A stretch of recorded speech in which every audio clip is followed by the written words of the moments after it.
ठीक बच्चों, मैंने क्या बोला कि ये जो हमारा पॉइंट एम है ना, ये पॉइंट एम नहीं, ये हमने पॉइंट जो रिप्रेजेंट किया ये किसे रिप्रेजेंट कर रहा है, ये एम एलिमेंट को रिप्रेजेंट कर रहा है। तो ये स्मॉल एम क्या हो गया हमारा, एलिमेंट ऑफ सेट्स, ये ए बी सी के एलिमेंट्स हो गए। ठीक है, अब जैसे मैंने ये देखो, ये जो हमारा पॉइंट लिखा उसके बाद हमने एन लिखा, ये किसे रिप्रेजेंट कर रहा है, ये सेट के एलिमेंट को रिप्रेजेंट कर रहा है। ये हमने पॉइंट पी लिखा, उसके बाद हमने यहाँ पॉइंट लिखा, फिर पी लिखा, इसका मतलब ये जो पी है ये किसे रिप्रेजेंट कर रहा है, ये सेट के एलिमेंट को रिप्रेजेंट कर रहा है। ठीक है, अब बच्चों तुम ऐसे देखो कि ये जो पॉइंट है ना, ये पॉइंट ये किसे रिप्रेजेंट कर रहा है, ये एम एलिमेंट को रिप्रेजेंट कर रहा है। तो ये पॉइंट किस रीजन में है, ये जो पॉइंट है ये पॉइंट सेट ए के अंदर नहीं है। ठीक है, तो ये पॉइंट सेट ए के अंदर नहीं है, इसका क्या मतलब हो गया कि ये जो एम एलिमेंट है वो सेट ए का, ये कैपिटल ए जो सेट है ना, इसका एलिमेंट नहीं है। ठीक है, अगर मैं बोलूं कि क्या ये जो एलिमेंट एम है वो सेट बी का एलिमेंट है, तो वो भी नहीं है, बिकॉज ये पॉइंट सेट बी के रीजन में भी नहीं है। सेट बी का रीजन क्या है, ये है ना सेट बी का रीजन, तो इसके अंदर भी नहीं है। इसका क्या मतलब हुआ कि ये जो पॉइंट एम है वो सेट बी में भी नहीं है। इसका मतलब m is not element of set b, m is not element of set a। अब मैं बोलूं क्या ये m जो है, ये पॉइंट जो है, क्या ये सेट s का एलिमेंट है, तो बिल्कुल है। क्यों s का एलिमेंट है, बिकॉज ये s का रीजन क्या हो गया, s का तो रीजन ये पूरा रेक्टेंगल हो गया ना, तो इस रेक्टेंगल में कहीं भी कोई पॉइंट लो वो तो सेट s का एलिमेंट हो जाएगा, और जो कि होना भी चाहिए। क्यों, बिकॉज s जो है हमारा यूनिवर्सल सेट है, तो यूनिवर्सल सेट तो सबका सुपर सेट होता है। ठीक है, अब जैसे तुम आ जाओ, ये वाला जो पॉइंट है ये किसे रिप्रेजेंट कर रहा है, एन एलिमेंट को। अब ये देखो कि ये जो पॉइंट है ये किस सेट में है, ये सेट ए के अंदर तो है बट बी के अंदर नहीं है। तो एन क्या होगा, belongs to n is element of set A but n is not element of set B. ठीक है, अब अगर मैं बोलूं कि एन क्या सेट एस का एलिमेंट है, तो बिल्कुल है, बिकॉज एन क्या होगा, इस रेक्टेंगल के अंदर ही लाई कर रहा है, तो एन क्या होगा, element, n is the element of set S. ठीक है, ये बात आ गई समझ में। अब जैसे मैं पी को देखूं, तो ये जो पॉइंट पी है ना, पॉइंट पी बोलने का मतलब कि ये जो पी एलिमेंट है ये सेट बी के अंदर भी है। देखो ये रीजन है ना बी का, तो इस बी रीजन में भी है, इसका मतलब पी क्या होगा, बी का भी एलिमेंट होगा।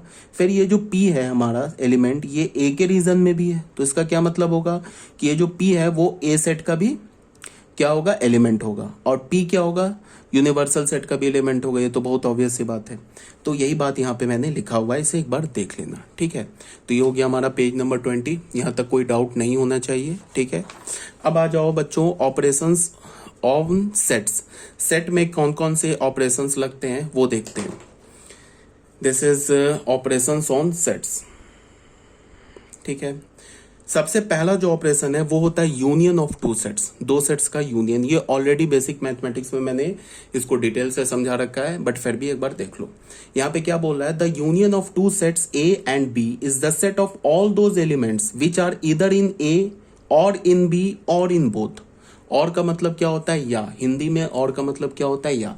इसका क्या मतलब है कि अगर दो सेट ए और बी का हमने यूनियन लिया तो उन सारे एलिमेंट्स को लिखना है जो या तो सेट ए का एलिमेंट हो या बी का एलिमेंट हो या दोनों का एलिमेंट हो। मतलब क्या होगा कि जब हम ए यूनियन बी सेट लिखेंगे तो वो एलिमेंट हमें इंक्लूड करना है जो सेट ए में हो या बी में हो या दोनों में हो।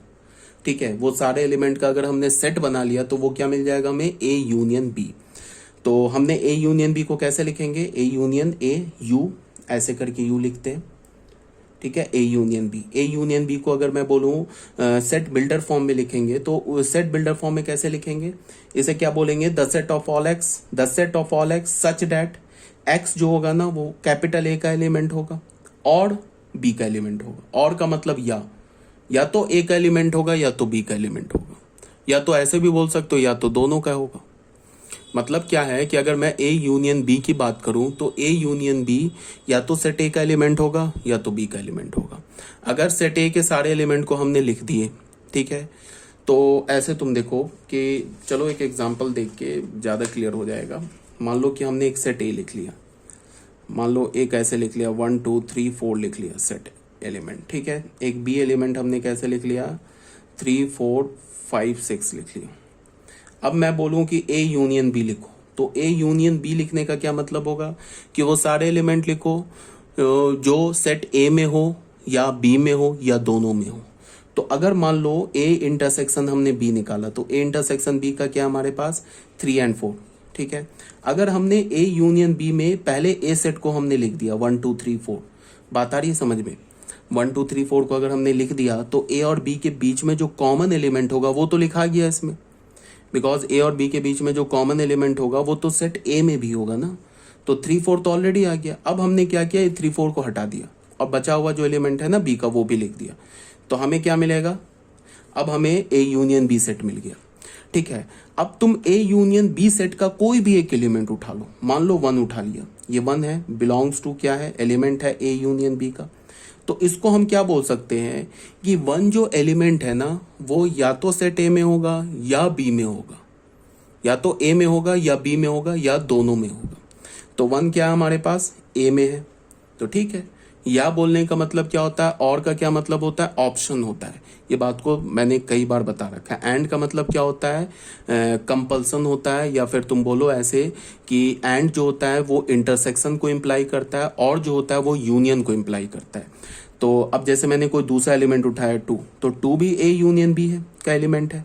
अब मैं क्या बोलूंगा कि 2 जो होगा ना वो या तो ए का होगा या तो बी का होगा, या हो सकता है या दोनों का हो। तो 2 देख लो ए का है, ठीक है, बी का नहीं है। अगर मान लो मैंने 4 उठा लिया, तो 4 मैं क्या बोलूंगा, ये 4 भी ए यूनियन बी का एलिमेंट है। तो मैं क्या बोलूंगा, 4 जो एलिमेंट होगा या ए का होगा या बी का होगा या दोनों का होगा। तो 4 क्या है, दोनों का है, देख लो 4 दोनों में प्रेजेंट है। तो ये बात यहाँ पे क्लियर होगा, ठीक है। अब हमने क्या बोला, ए यूनियन बी हमने लिखा, तो ए यूनियन बी को हमने क्या लिखा, the set of all X such that X belongs to A और एक्स बिलोंग्स टू बी। इसको हम हिंदी में क्या बोलेंगे, उन सारे एक्स का सेट बनाओ जो कि ए का एलिमेंट है या बी का एलिमेंट है, जो ए का एलिमेंट है या बी का एलिमेंट है। फिर हमने क्या बोला, ए यूनियन बी को क्या बोला, the set of all X such that X belongs to A.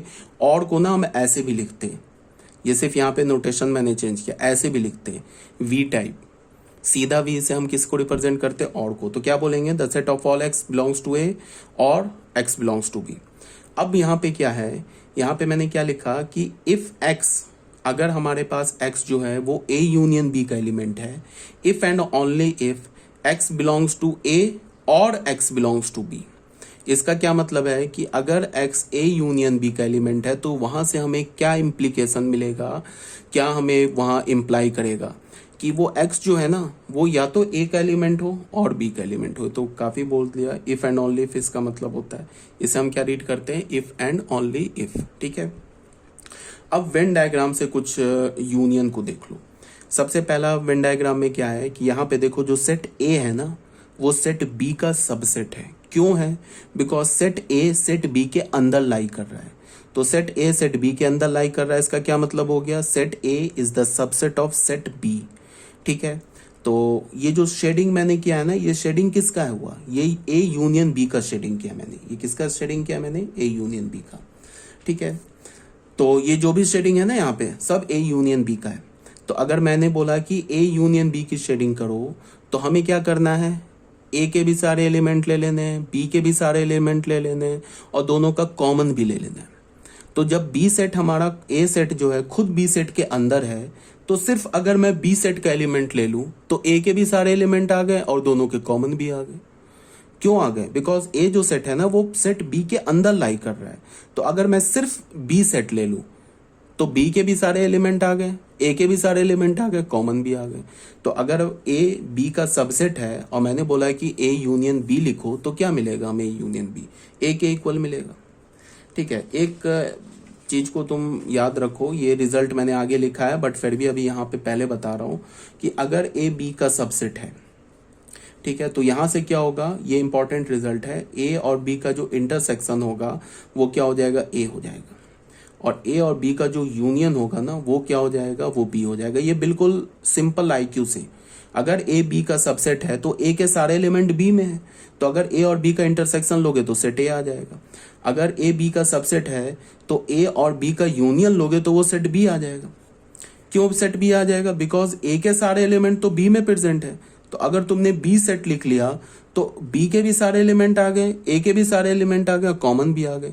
तो वो क्या हो जाएगा, सेट बी। तो ये रिजल्ट इंपॉर्टेंट है, इसे याद रखोगे। ये आगे मैंने एज अ नोट बना के लिखा है, ठीक है, अभी बट समझा दिया। यहाँ पे क्या मैंने बोला, यहाँ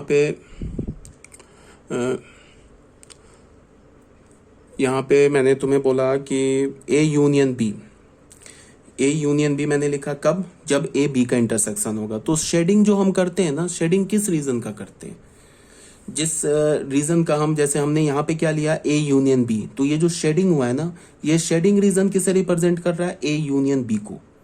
किस में, किस केस में, जब हमारा सेट ए सेट बी का सबसेट है, तब ए यूनियन बी जो हमारा होगा ये शेडिंग रीजन हो जाएगा। अब अगर मैं बोलूं ए और बी का इंटरसेक्शन क्या होगा, तो वो ऑब्वियस सी बात है ए होगा। क्यों, because A is the subset of B. अगर ए के सारे एलिमेंट बी में प्रेजेंट है, तो दोनों का तुम कॉमन रीजन लोगे तो क्या होगा, ए के सारे एलिमेंट आ जाएंगे। तो ए के सारे एलिमेंट आ गए, इसका मतलब सेट ए आ गया, ठीक है ना। अगर मैं बोलूं ए यूनियन बी क्या होगा, तो वो बी होगा, भी समझाया, ठीक है, because A is the subset of B.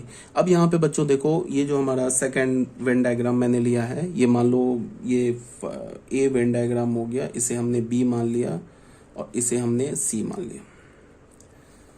अब तुम यहाँ पे ध्यान से देखो, इसमें क्या हो रहा है, पहले ए और बी सेट को देखो। ये ए बी का सबसेट नहीं है और बी ए का सबसेट नहीं है, दोनों एक दूसरे का सबसेट नहीं है। क्यों नहीं है, बिकॉज ए सेट बी के अंदर नहीं है, ए सेट बी के अंदर नहीं है तो ए बी का सबसेट नहीं है, बी सेट ए के अंदर नहीं है तो बी ए का भी सबसेट नहीं है, ठीक है। तो इस केस में अगर मैं ए यूनियन बी बोलूं, तो ए यूनियन बी का क्या मतलब होगा, तुम ऐसे देखो इसको। यहां पे मैंने एक वेन डायग्राम बनाया, इसको देखो, यहाँ पे वेन डायग्राम मैंने बनाया, ए सेट लिखा, सेट बी सेट लिखा हमने यहाँ पे, और बोला कि ए यूनियन बी की शेडिंग करो। ए यूनियन बी की क्या करो, शेडिंग करो। A union B, A union B set represent करो। तो ए यूनियन बी में क्या लिखते हैं, वो सारे एलिमेंट को लिखते हैं जो ए में प्रेजेंट हो, फिर वो भी सारे एलिमेंट को लिखते हैं जो बी में प्रेजेंट हो, फिर वो भी सारे एलिमेंट को लिखते हैं जो दोनों में कॉमन हो। तो देखो बच्चों, ये जो रीजन है ना, ये रीजन, इस रीजन में अगर कोई भी एलिमेंट आया तो वो सिर्फ ए में प्रेजेंट है, बी में प्रेजेंट नहीं है। बिकॉज इस रीजन का में कोई भी एलिमेंट होगा, वो क्या होगा, वो सिर्फ और सिर्फ ए में प्रेजेंट होगा, ओनली ए में प्रेजेंट होगा। इस रीजन में कोई भी एलिमेंट आया, वो ओनली बी में प्रेजेंट होगा।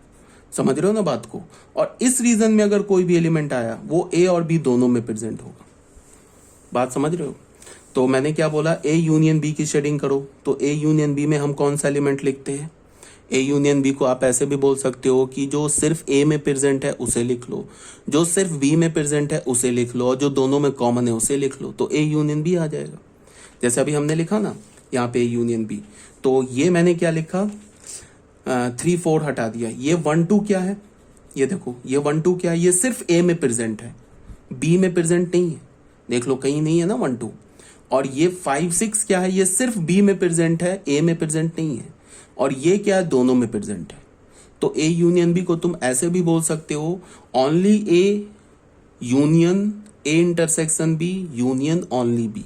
मतलब ओनली ए वाले एलिमेंट लिख लो, ओनली बी वाले एलिमेंट लिख लो, और दोनों के कॉमन एलिमेंट लिख लो, तो भी हमें ए यूनियन बी मिल जाएगा।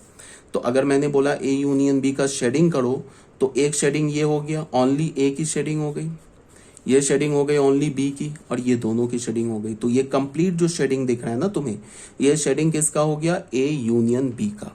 ठीक है, यहां तक कोई प्रॉब्लम नहीं होनी चाहिए। अब बच्चों आ जाओ इसमें सी पार्ट में आ जाओ। सी पार्ट में क्या है कि ए सेट और बी सेट, अच्छा यहाँ पहले इसको डिस्कस कर लेते हैं। ये क्या है हमारा, ए यूनियन बी का शेडिंग है। कब, जब ए बी का सबसेट नहीं है, बी ए का सबसेट नहीं है। Neither A is the subset of B nor B is the subset of A. इस केस में ए और बी जो सेट है ना, वो ओवरलैप कर रहा है। दो सेट अगर ओवरलैप करेगा तो उसके बीच में कोई कॉमन रीजन आ जाएगा, कॉमन रीजन आ जाएगा। अगर उस कॉमन रीजन में कोई एलिमेंट होगा तो दोनों में कॉमन हो जाएगा। तो हम क्या बोलेंगे कि अगर कोई भी दो सेट ओवरलैप करे, इसका ये मतलब है कि दोनों सेट का जो इंटरसेक्शन है वो नल सेट नहीं है।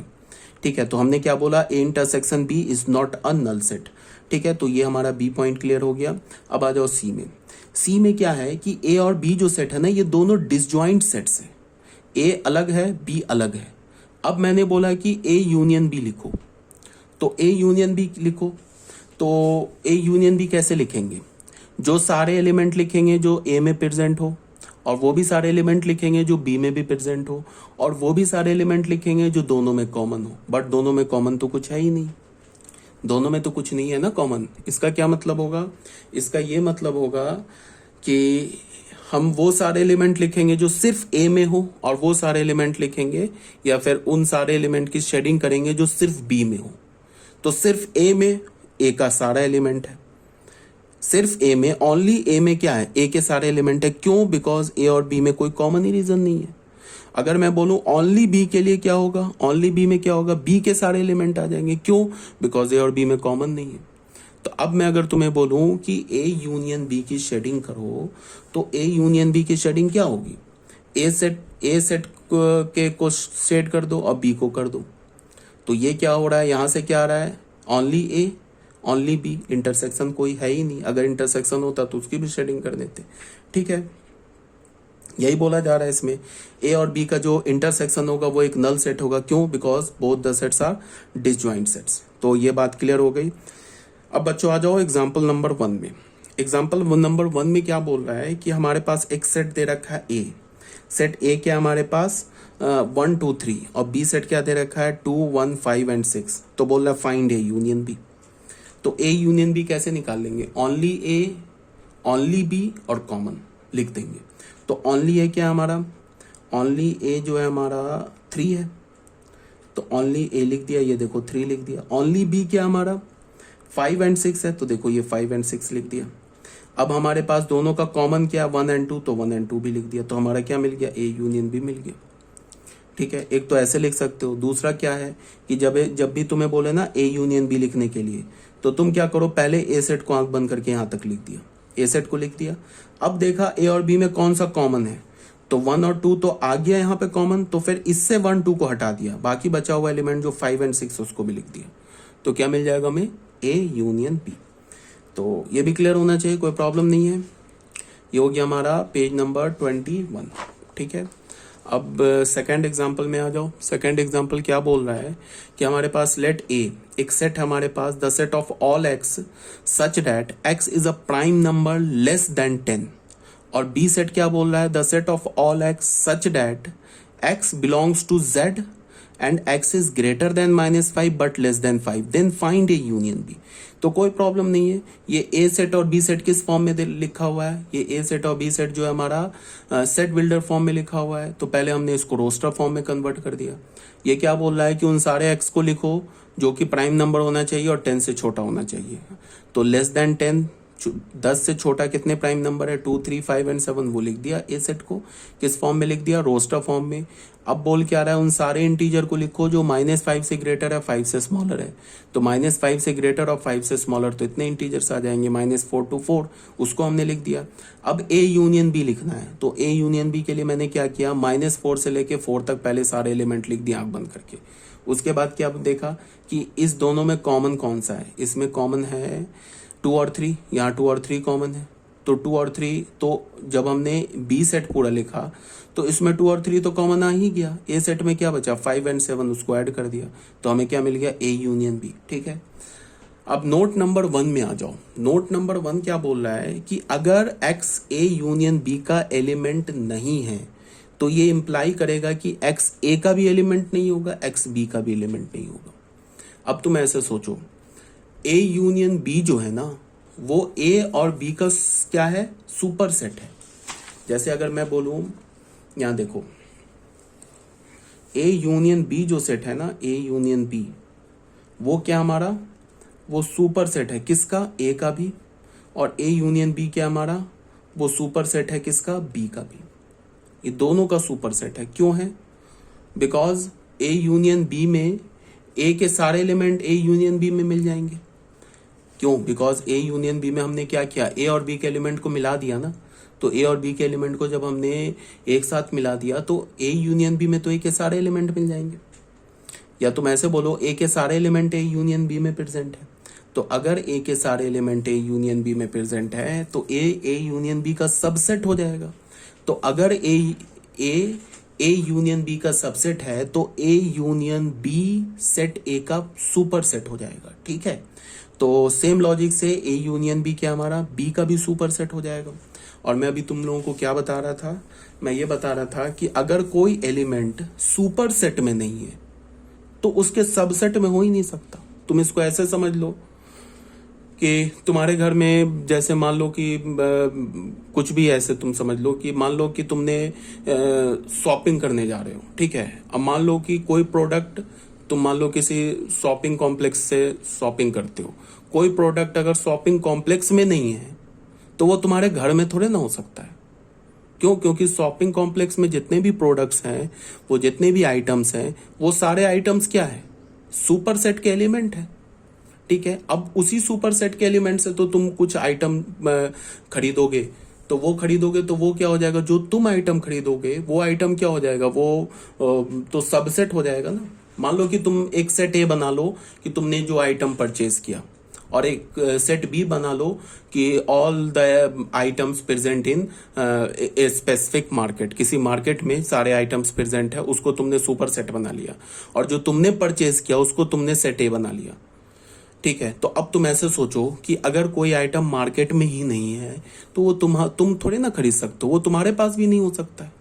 हाँ, अब ये हो सकता है कि अगर कोई आइटम तुम्हारे पास नहीं है तो वो मार्केट में प्रेजेंट हो सकता है, बट अगर कोई आइटम मार्केट में ही नहीं है तो तुम्हारे पास कैसे आ जाएगा। तो यही बात मैं बोल रहा हूं कि ए यूनियन बी जो है वो तो ए का सुपर सेट है। तो अगर कोई एलिमेंट ए यूनियन बी में ही नहीं है तो वो ए में भी नहीं आ सकता, और अगर कोई ए एलिमेंट ए यूनियन बी में नहीं है तो वो बी में भी नहीं आ सकता। रीजन क्या है, because both set A and B is the subset of A union B and A union B is the superset of A and B, ठीक है।